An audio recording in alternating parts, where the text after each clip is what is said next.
I am so worried that he's gonna murder Viorica. Please tell me that's not what is required. I mean, I love my boo, but I don't want Viorica to die. She's so nice. She does deserve to be happy. It's not her fault she doesn't return Rod's affections, which are now also affections for me. It's so confusing. Also, as a side note, it's possible that some of you guys might have commented this in the last couple of videos, but I'm recording this before those videos are made public. I thought the name Varg sounded familiar, and I checked with my hubby, and playing Skyrim, there's a lot of Norse names and words in there, and he told me that Varg means wolf. So, if that is not a 100% confirmation that Varg is Fritz, and Big Bad Wolf, not Big Bad Wolf. Big Bad Wolf? Is that part of... I always get Little Red Riding Hood Wolf and Three Pigs Wolf mixed up. But that wolf. I'm convinced. And I'm trying to avoid reading more. Okay, let's get into this. Come on, let's get into this. Today is Viorica's wedding day, and also the day Rod is destined to die. Sir Mithras explained his plan briefly last night. He told me that he would have a valuable item delivered to Rod that he would need to use to break his curse. A dagger. He further explained that it was something he would need to use after the wedding. I tried to question him further, but he disappeared before I could, saying that he needed to start his preparations. I do not completely trust him, but I am running out of time and have no choice right now. The royal family has left the palace to attend Viorica's wedding. It is unusual for the king to attend another noble's wedding, but Viorica is an exception given that she is one of Rod's and Emmeline's best friends. Despite Sir Mithras' reassurance, I am still restless. Sir Mithras told me that everything would be all right, that Rod would not instantly die the moment Viorica got married. But why must his involvement be reserved for a time after the wedding? Why does he not act now? Someone looks like they're in a bad mood. Ugh. Dolores suddenly stands before me, smirking. Her appearance shocks me so badly I nearly dropped the dishes in my hands. What impeccable timing. We've heard from the prince about Mithras. No wonder I was iffy about the man. I should have realized he was the witch. Do you know him? Yes, I do. Delora walks closer and places both of her hands on my shoulders. Listen to me, princess. I am warning you. Stay away from Mithras, do you understand? That man is a sly devil. He cannot be trusted. I take a deep breath to still my rapidly beating heart. I hope I will not regret asking for his help. Princess, I need you to promise me that you will stay away from Mithras.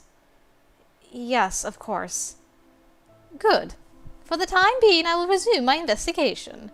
If I'm lucky, I'll find out what Mithras hopes to accomplish. Actually, he is not in the palace right now. He went with the royal family to attend a wedding. Why would he be going to that? A wedding, huh? How unusual. I can only assume he must be there at the wedding to help Rod. Well then, better make use of his absence while I can. I'll see you later, princess. We're all gonna die. When I am left to my own thoughts, my mind returns to the issue of Rod's curse. Sir Mithras mentioned a similarity with the fairy tale, which means I may have a chance of finding out more. I decide to go to the library when I have the time to pick up the book. I am now on my way back to my quarters with the book in hand when I see Rod walking toward me from the other side. His eyes are fixed on the floor, so he does not notice me as I approach. Rod? He's still alive! Does that mean Sir Mithras has succeeded? Oh, it's just you. Rod's voice still comes from Sebi. The realization instills a deep fear inside of me. He's still cursed. How much time does he have left? Much to my surprise, Rod actually smiles at me. The smile is forced, however, and does not reach his eyes. He looks crestfallen. I don't want to ask, are you alright? Because he's going to be like, yeah, of course I'm okay. Why wouldn't I be? Everything's completely normal and I'm not going to die or anything. I'll stick with something safe. How was the wedding? I quickly clamped my hand over my mouth after I asked the question. Rod just saw the person he loves getting married today. I already know how he feels. I apologize. I should not have asked that. Rod looks at me, surprised. Then, to my shock, he starts chuckling. Why are you laughing? You look like a criminal caught in the act of a crime. I apologize for trying to be sensitive, Your Highness. Without realizing it, I smile back at him. It looks like Rod has finally learned to converse with me normally. I hope this will not be the last time I see him smile like this. I'm tired, Lucette. I will now retire for the night. Rod looks at me again and smiles. Oh, well, that was the right thing to do, but meh. Good night, Lucette. Without waiting for my answer, Rod begins to walk away. I glance down at the book in my hands, then slowly open up to the last page of the Little Mermaid fairy tale. I start reading from the section where the mermaid's sisters explain how to get her fins back. Take this knife. Before the sun rises, you must plunge it into the heart of the prince, and you will be a mermaid once again. The book falls from my hands and collapses to the floor. I stare at it, dumbfounded. It's about time you read that. Wait, this means Rod needs to kill Viorica? Then the item that Sir Mithras mentioned earlier, could it be the knife? I need to find him. I turn and start running in the direction of Rod's room in hopes that I will still be able to catch Sir Mithras there. When I come to the end of the hallway, however, it is not Mithras who stands by Rod's door. Emmeline? Emmeline is slowly walking in the direction of the throne room. Her movements seem oddly mechanical. I rush toward her. Princess Emmeline, where are you going? Oh no. Are you controlled? This is not good. Must go to Rod. Why is she going to the throne room? Rod is back in his room. My eyes catch on something shining in Emmeline's hand. Oh my goodness. My heart nearly stops when I see that it is a knife. Emmeline, what are you... If he kills his beloved with this blade, his curse will break and he won't die. It is as if she is in a trance. Is this Sir Mithras' doing? Is she under one of his spells? Emmeline, snap out of it! Emmeline starts walking again, ignoring me. When I try to approach her again, thinking to steal away the knife, a shadow suddenly comes to stand between us. Ah, you! I also just noticed he has a wolf cane. How did I miss that? Varg looms in front of me, smirking. Where did you come from? Let me through, Varg. No can do, princess. Don't you want to save the prince? I look at Emmeline, who has not even turned to glance at us. I glare at Varg, who is still standing in my way, grinning. Just kick him in the nuts or something, I don't know. Step aside, Varg. Ah, feisty.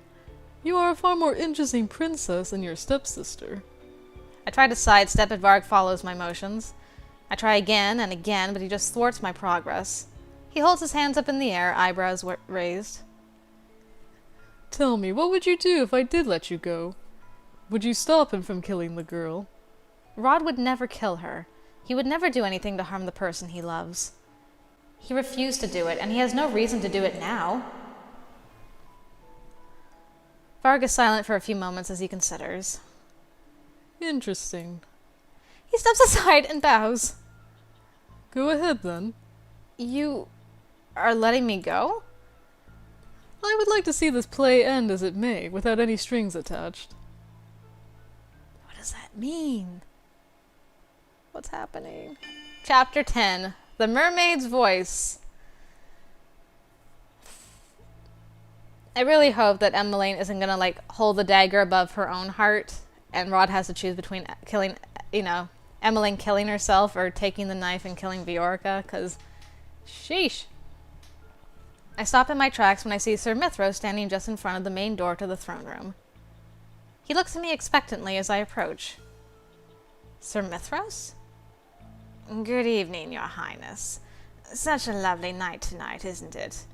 Only half an hour left before you will turn 18. Do not forget our deal, Princess. Come midnight, I will be requesting your aid in exchange for helping the prince break his curse. I clench my hands into tight fists. Helping the prince break his curse? Rod killing someone is not what I wanted. Sir Mithras puts a finger to his lips. You wouldn't want to attract the attention of the knights, would you? There would be quite a bit of explaining to do then. I glare at him, then take a deep breath and lower my voice. You did not tell me that breaking Rod's curse meant killing someone. Oh, but I'm only honoring my end of the deal. Perhaps you should have done your research before agreeing. Amen to that. The grin on his lips never wavers, but I can see the amusement in his eyes. I relied entirely on the story Emmeline told me, and that was my biggest mistake. I should have read the full fairy tale. Yes, you should have. But now it seems you finally know the full story of the prince's fairy tale, To break his curse, Prince Rod must kill his beloved with the knife his sister has brought him, just like in the fairy tale. Sir Mithras continues to smile at me. I realize that he is speaking slowly, like one might speak to a child. So condescending. No, wait. I started to realize that Sir Mithras is purposefully drawing out this conversation to stall me. I need to go. Mithras does not stop me when I slide past him to open the doors to the throne room. The first thing I see when I enter the throne room is Rod. He is standing in the middle of the area with Emmeline in his arms. Is she all right? Rod gently places Emmeline on the throne. He leans down to look more closely at her sleeping face, then reaches down to take the object in her hand before he faces me. I can see the metallic glimmer in his hand and know that he is holding the knife Emmeline brought with her. Where did she even get this knife? He pauses to stare at it, then turns suddenly, eyes widening at some sight in another part of the room. Oh no. I follow his gaze to the corner of the room where Viorica floats in midair. Her eyes are closed and her hands clasped as if she is just sleeping. Viorica? But how? Such a pleasant surprise, isn't it? Sir Mithras walks into the room with his hands clasped behind his back. You! Good evening, Your Highness. Is this your doing? Sir Mithras just smiles at him pleasantly. Rod only glares back at him. Guards! Sir Mithras clicks his tongue and chuckles. My apologies, Your Highness, but no one will be able to hear you, no matter how loud you shout. Not even your witch friend will hear anything through my magic. He knows Delora is here. I glance around the room and notice that Sir Mithras has created his silent green barrier. This is the same magic he used yesterday. Now, let us get back to the matter at hand. You are running out of time, Prince Rod. It would be a shame to see you perish here after the princess went through the trouble of asking me to save your life. Lucette, what is he talking about? The princess didn't want you to die, so she asked me to help break your curse. Sir Mithras spreads his arms, gesturing toward both Emmeline and Viorica. And so I've been kind enough to set the stage and gather its actors for what I hope to be a wonderful finale. I can't help but wonder how this fairy tale will end. Why would you do this, Lucette? I did not know it meant killing Viorica, I swear. That is why I came here, to stop you. I told you so many times that there was nothing you could do to help me, and yet you still refused to listen to me. Because I refuse to let you die. Can you not see that you are important to me, Rod? See, I told you he would be saying, "Oh my, what a scandal." I knew, he has that face. Good grief. Oh my, what a scandal. Lucette. I turn to Sir Mithras and stare daggers at him. I asked you to help, Rod. Why did you have to involve Emmeline in this? It was a necessary requirement that the princess be the one to give him the knife, Your Highness. It was, after all, the mermaid's sister that brought her the knife to kill her beloved. So that's how she knew about all of this. She came here crying and begging me to break my curse because she didn't want me to die. I almost wanted to do it. But I could never kill someone. That is why I will always refuse to break my curse, even if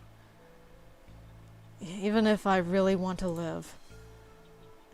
Perhaps I miscalculated. Ah, well, this can be remedied. Sir Mithras waves his hand. His fingers begin to glow subtly with magic. Don't you make him do it. Don't you use him as a puppet, because if there's a choice, I will run and put myself between him and Viorca and get stabbed myself. What are you... Ugh. Rod! A faint green glow surrounds Rod as he doubles over. What are you doing to him? What I should have done to begin with.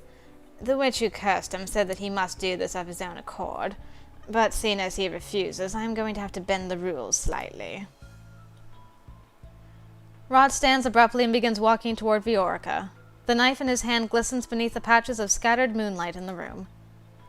Princess, he's going to kill Viorca! Stop this, Sir Mithras! Where's Delora when we need her? I run toward Rod and wrap my arms around his waist in an attempt to stop him, but whether through magic or his own strength he continues onward, I end up being dragged behind him. Rod, snap out of it! Rod! I must kill her. His gaze is so glassy and his words so mechanical that he sounds nothing like himself. No! Mithras, stop this! I am ending our deal! My apologies, Your Highness, but not even I can dispel my magic once it has been casted. It will only fade of its own volition once what needs to be done has transpired. That, or perhaps, in the most unlikely circumstances, the prince will simply shake the spell himself. Though Mithras's words are apologetic, his expression is anything but. In fact, he looks amused by it all. Not so fast! Yeah, girl! Witch battle! A crimson ball of light rushes toward Mithras. He waves his hand through the air and is barely able to conjure a shield to protect himself from Delora's magic. Delora! It wasn't exactly easy to find you all, especially with the silencing spell. Such a nuisance. That is not important. Help me stop Rod. Frost slowly appears beneath Rod's feet. It spreads up his legs, freezing him in place. Ah. I sigh with relief as I collapse onto the floor. My arms are sore with the effort of trying to hold Rod back. Mithras clicks his tongue as he faces Delora. I don't believe you were invited to this play, traitor. Oh boy.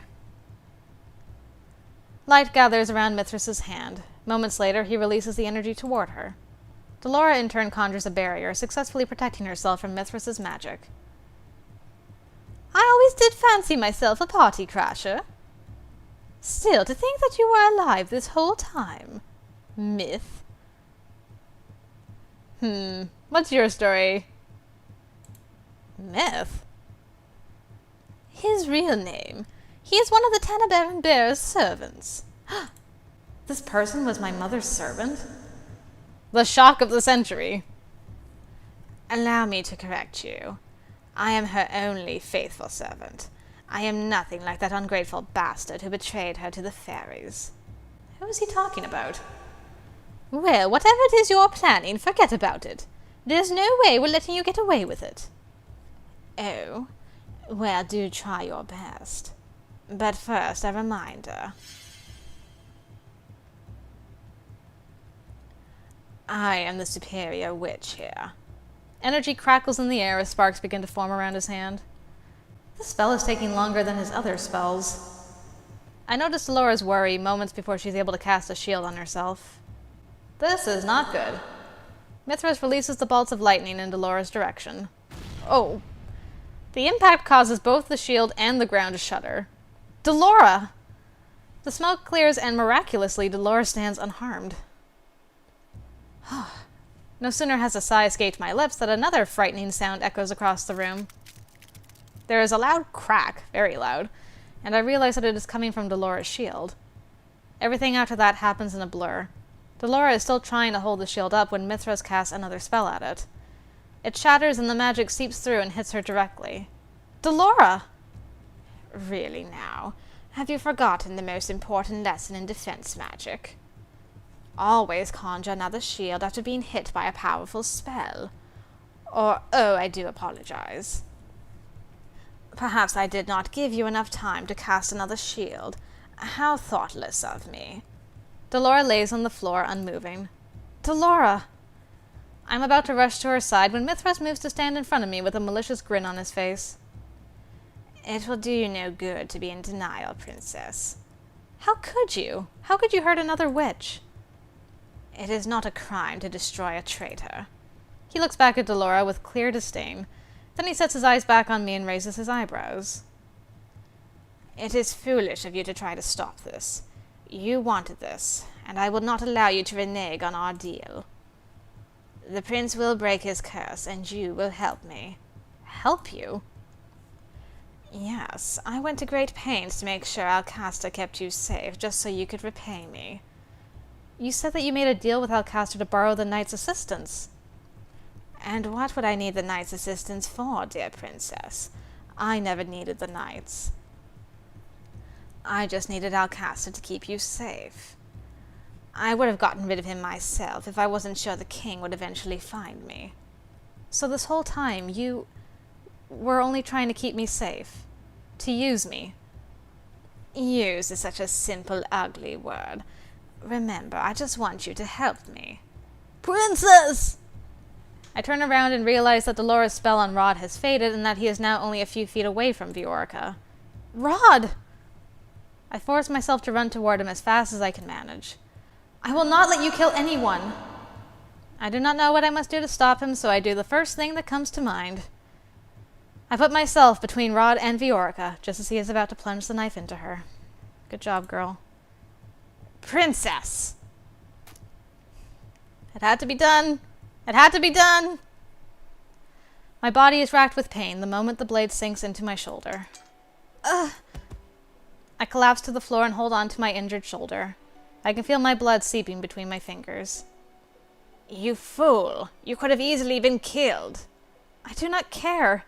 I love Rod, and I would never let him do something that he would regret for the rest of his life. I cringe. Tears cloud my vision as the pain worsens. Lucette! I feel Rod's arms around me as he cradles me to his chest. I look up at him to see that his eyes are fixed on my bleeding shoulder. Rod looks at me with anguish. He grabs a handkerchief from his pocket and presses it to my shoulder. I can't believe I did this. I stare in shock as his lips move. It is not Sebi speaking, but him. Your voice. You broke your curse. Ugh.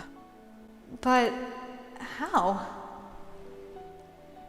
A bright light envelops us, and for a few moments I have to close my eyes against its brightness. 'Cause guess who got their third good deed? I reach out to grab at my necklace, but it is gone. I open my eyes in panic, but the necklace is definitely not there. Lucette, the glass slippers. I glance down to see a pair of smooth glass slippers on my feet. Hey! Keep those, they're nice. You broke your curse by breaking mine. Ugh! I hear the sound of shattering glass and turn to see Mithras staring at a broken vial. What is that? Frost has begun to form at his feet and is now spreading up his legs. What is happening? Always have a backup, as they say. Seems like you're the one who forgot the basics of combat. Never turn your back on an opponent unless you're sure that they're dead. Your bloated ego does wonders in turning the tide of battle. Delora is now back on her feet and walking toward Mithras. She dusts off her dress as she moves. Delora is unharmed? You? But how? Did you really think I'd forget to conjure another shield? The frost has now made its way up to Mithras's neck. Inconceivable! A lowly witch like you could never cast this powerful a spell. Delora gestures at the glass shards on the floor. That's where Parfay's new special potion comes handy. It makes my magic more powerful. The second most basic lesson is to never underestimate your opponent. Looks like you were the terrible pupil. Mithras opens his mouth to speak, or perhaps to scream, but by the time he opens his mouth, the frost has completely devoured him, leaving him nothing but an icy sculpture. Wow. Delora, Lucette is... Has her bleeding stopped? I think so. I cannot make out what they say after that. My world starts spinning and everything starts to blur, so I close my eyes. I feel Dolores' hand on my forehead. The warmth relaxes me somewhat. We got you, Princess. Hang in there, Lucette. My body becomes heavier by the second as I lean my head against Rod's chest. And then I feel myself falling into never-ending darkness. Hey, we got our room back. Man, what an exciting finale, though. Whew. When I open my eyes, the first thing I see are the soft rays of sunlight seeping through the window. I am in my own room? I attempt to sit up and cringe when I feel a sharp pain in my shoulder. I reach out to touch it, only to realize that it has been neatly bandaged. Despite the injury, my body feels oddly light, stronger than it even was before. I remember I placed myself in front of Viorica to stop Rod from hurting her. But where did this energy come from? It's your 18th birthday. You're the strongest witch in the universe. Congratulations. The door opens and Emmeline walks in with a tray of food in her hands.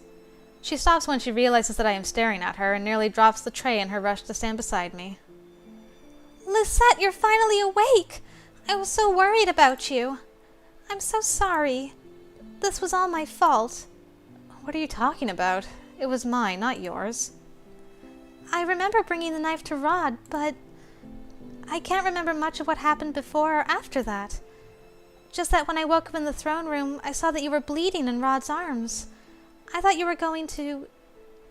The rest of Emmeline's words break to pieces as she begins to cry. I'm so sorry for forgetting about you. I made you work too hard while you were my personal maid, and...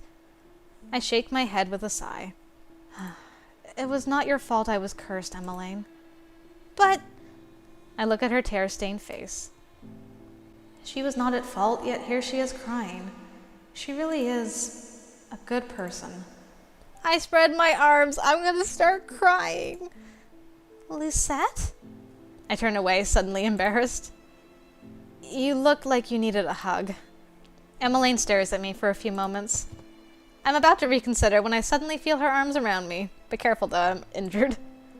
I'm so happy. I hug her back and stroke her hair. I cannot help but smile at the warmth that spreads in my chest. Thank you. Emmeline pulls back, her face full of concern. What will happen to you and Rod now? I saw how close the two of you got, and I saw how Rod looked at you last night. Wait, last night? So today is my birthday and the day I become the bearer. Is that the reason I feel so strangely energized? Oh! Emmeline walks up to one of my doll shelves and picks up the doll she had placed there months ago. Happy birthday! I meant to give this to you earlier as a surprise before you were... cursed. Anyway, I know it's not as pretty as the other dolls from your collection, but I hope that you like it. It is beautiful. Thank you. I take the doll in my arms as a knock sounds on the door. Come in. The door opens and Rod steps inside. His eyes widen when he sees Emmeline. Oh, I was just about to leave. Emmeline slides off of my bed and heads for the door. But before she closes it, she turns to us once again. I know how complicated this will be for the both of you, but I want you to know that I will support you. Aw, thanks. So my lips are sealed. Emmeline winks before finally closing the door behind her. There is an awkward silence in the room before Rod approaches me and sits on the edge of the bed. How are you feeling? It still hurts, but I will be fine. What's wrong? I am just not used to hearing your voice from your own lips. Oh. But I see that you still have Sebi with you. Yeah, I was gonna say, are you gonna keep him around? 'Cause I approve. I've grown too fond of him to completely set him aside. He's helped me through a lot. Bummer I can't read his thoughts anymore. Gosh darn. There was never any need for you to do that in the first place. Is that so? Rod shakes his head and sighs silently. So what happened last night? How is it that you were able to break your curse? You did not kill Viorica. In the original fairy tale, the little mermaid could retain her humanity only if the prince loved her back. Though it never happens in the fairy tale, it is still an element of her curse. But still, because the prince never fell in love with her, the only way for the mermaid to live was to kill him. I fell in love with you unknowingly. When you told me you loved me as well last night, that broke my curse. I feel my cheeks turn warm. Rod's own cheeks flush. So there you have it. The Little Mermaid never had a fairy tale ending, but I did. I never had to kill Viorica. But because my curse started with Viorica, I assumed it had to end with her too. It turns out that the person I loved just needed to love me back. I was mistaken. It never needed to be Viorica. I see. We stare at each other for a few moments, the awkward silence returning. I change the subject as quickly as I can. What became of Sir Mithras? Delora brought him back to Lady Parfait. She is the one who will properly punish him. And what of Viorica? Delora returned her to her home yesterday. She does not remember anything that happened. Everything is back to how it was, then? You are back to being my stepbrother? I cannot help but feel crestfallen at this truth. Blood binds, but so do sibling bonds. Rod and I can never have what either of us want. I don't want to forget these feelings I have for you, Lucette. If I had never made that deal with the witch, then maybe we might have actually been able to be together. But had you not been cursed, our paths never would have crossed. I reach for Rod's hand. He laces his fingers through mine with a small smile. I love you, Rod. I love you too. But Rod leans forward and kisses my cheek. I know. Man, we just got Han Solo'd up in here. Ugh. 1 month later. What happened a month later? Ever since I broke my curse and became the new Tenebrae bearer, I have been training under Parfait and Delora so that I can learn to control my newfound powers. I never wanted this responsibility, but it is a burden I was born into. It is necessary I help maintain the balance between light and dark that has been missing for so long. Now that I am the new Tenebrae bearer, Parfait wants the two of us to work together in maintaining that peace. Oh, we're back in our princess outfit. It's been so long. I do not wish to cause any pain or suffering to the people, especially to the people whom I cherish. Sometimes I still wonder what Sir Mithras wanted me to do for him, but that is not important anymore. I still have much to learn, but right now, as the new bearer, my priority is to get rid of the Fairytale Curse once and for all. For the time being, everyone at the Marchen waits patiently for the day that I will learn to lift their curses. Since everything transpired, my relationship with Ophelia and Emmeline has improved. Emmeline is fond of calling me the best sister, even though I am the only one she has. My relationship with the king, however, has yet to be mended. I am doing my best to open up to him and to give him a chance, but the efforts are slow going. I do not ask why he acted the way that he did in the past, but I know that in order to move forward, I must let go of the past. It is finally time. I've been waiting for this all day. I head back into my room to change my dress into something less conspicuous. Afterwards, I head out into town and into the forest for my designated meeting. Oh, this is new. It is a relief the king allows me to leave the palace on my own. I would not have been able to come here with guards. I guess me being the Tenebrae bearer puts him at ease. If the title reassures him and allows me to come out here on my own to meet Rod, then I'm not complaining. What? Are you guys lovers undercover? What's going on here? Rod still uses the secret passage he has always used to sneak out of the palace. Emmeline knows about our secret meetings and helps cover for our disappearances if necessary. It makes me happy that Emmeline approves of our relationship, that we do not have to keep it a secret from absolutely everyone. At first, Rod and I both attempted to keep our distance without making it seem too obvious to everyone around us.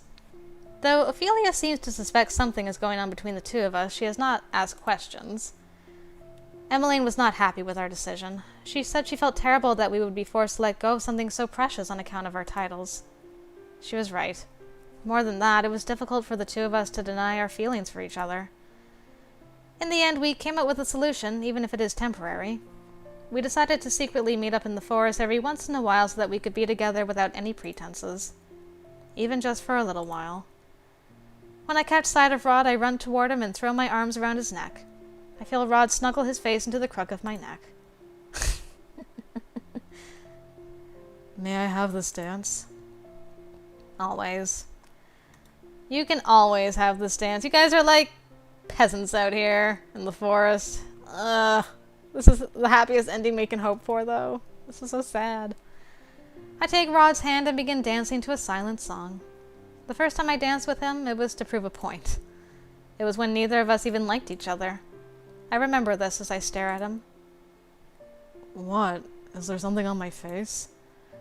I was just remembering how much you hated me back then, and now, here we are. Fate sure loves to toy with us. I smile at Rod. Just for a little longer. I want to be by his side. I do not know how long we can keep this up, but every day I wish for the same thing. I wish that I can live my life openly loving Rod. I wonder, would that dream ever be possible? You're gonna leave it with what ifs? You're gonna leave it with what ifs? Nah, my heart is broken. Oh, man. It's such a difficult situation, though. Midnight. Epilogue.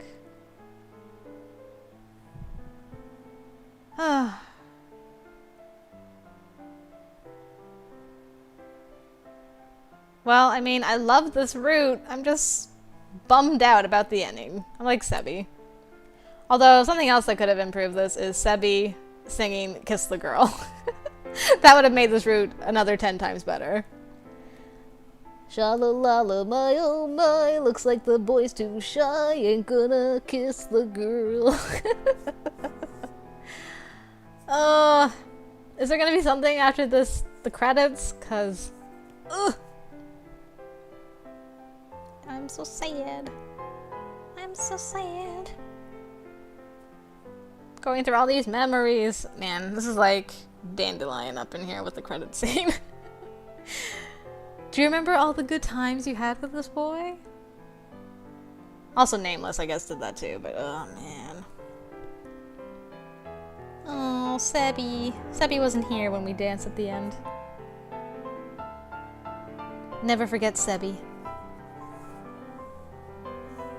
That was really good, though. I do wonder what Mithras wanted us to do. Maybe we'll find out in another life. Look at all these Kickstarters! Wowee! Thank you for playing Cinderella Phenomenon. It's insane, though, that this game is free to play. Man alive, the amount of content and story and stuff in this is ridiculous. For it being free to play. Daisuke, how can you do this?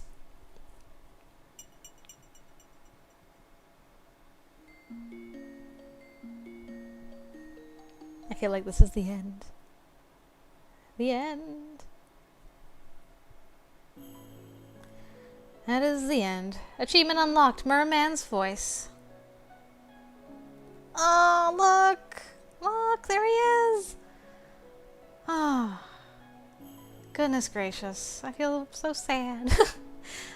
Well, I mean, at least Emmeline's helping them sneak out, I guess, but how long will that last for? Anyway, I hope you guys enjoyed Rod's good ending. I really enjoyed it. I just feel very bittersweet about the whole thing. Dear, oh dear. But anyway, we're not quite done. I'm going to do Rod's bad ending, and that will probably kill me. Yay! So, if you're interested in seeing what his bad ending entails, I hope I'll see you over there, guys. And until then, I'll see you later.